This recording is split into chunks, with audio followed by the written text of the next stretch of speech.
Ni tarehe 7 ya mwezi wa 4 mwaka 2025.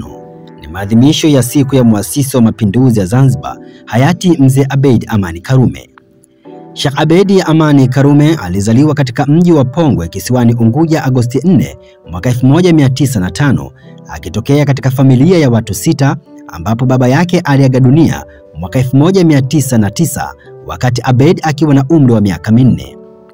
Alipata elimu yake ya Qur'ani na kuanza masomo yake ya kimsingi katika shule ya Mwera mwaka 1913, kisha alihamia kwa mama yake mjini Unguja kuendelea na masomo yake, na huko aliishi na baba yake mdogo aliyekuwa sajini katika jeshi la polisi la mfalme. Mwaka 1920 alifanya kazi kama baharia katika boti za usafirishaji wa mizigo na hatimaye alipata cheo cha kamanda wa wafanyakazi, na baada ya mwaka 1938 aliongoza kundi la boti za mvuke zilizobeba abiria bandarini. Aliondoka Zanzibar miaka ya mwanzoni ya maisha yake, akihamia sehemu mbalimbali duniani hadi alipofika London, ambapo alipata uzoefu mkubwa katika jiografia ya kisiasa na masuala ya kimataifa wakati wa mikutano yake na wasomi wa Afrika Q Kamuzu Banda wa Malawi. Karume alijiingiza katika siasa kwa mara ya kwanza mwaka 1954 na kabla ya mapinduzi ya mwaka 1964, Karume aliongoza chama cha Afro Shirazi kupinga muungano wa utawala wa Kiarabu ulionekana kuwa na lengo la kudumisha utawala wa kisiasa na kiuchumi wa jamii ya Kiarabu.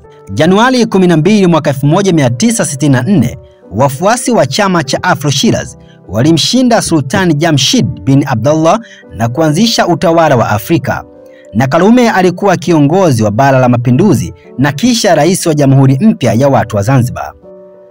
Hapo Sheikh Amri Abeid Karume alipewa jina la rais wa kwanza wa Zanzibar, na baada ya mapinduzi yake kukomesha ufalme wa Zanzibar. Tena kulingana na historia rasmi ya Zanzibar, Abeid Amani Karume alikuwa kiongozi wa chama cha Afro Shirazi na ndiye mpangaji wa kiongozi wa mapinduzi. Hatua yake ya pili muhimu ya kisiasa ni pale alipokubali kuunda muungano wa rais wa Tanganyika Julius Kambarage Nyerere, muungano ambao ulisababisha nchi mpya ya Tanzania.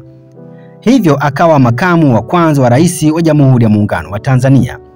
Aprili 7 mwaka 1972, Karume aliuawa na watu 4 wenye silaha katika makao makuu ya chama chake cha Afro Shirazi. Siku hii imekuja kuadhimisha kumbukumbu yake, ikiwa ni siku maalum kwa Watanzania kukumbuka mafanikio yake, ambapo viongozi na marais wetu kusherekea siku hiyo kwa kwenda kuzuru kaburi na kuweka mashahada ya maua juu ya kaburi lake na kufanya sala kumwombea aendelee kupumzika kwa amani.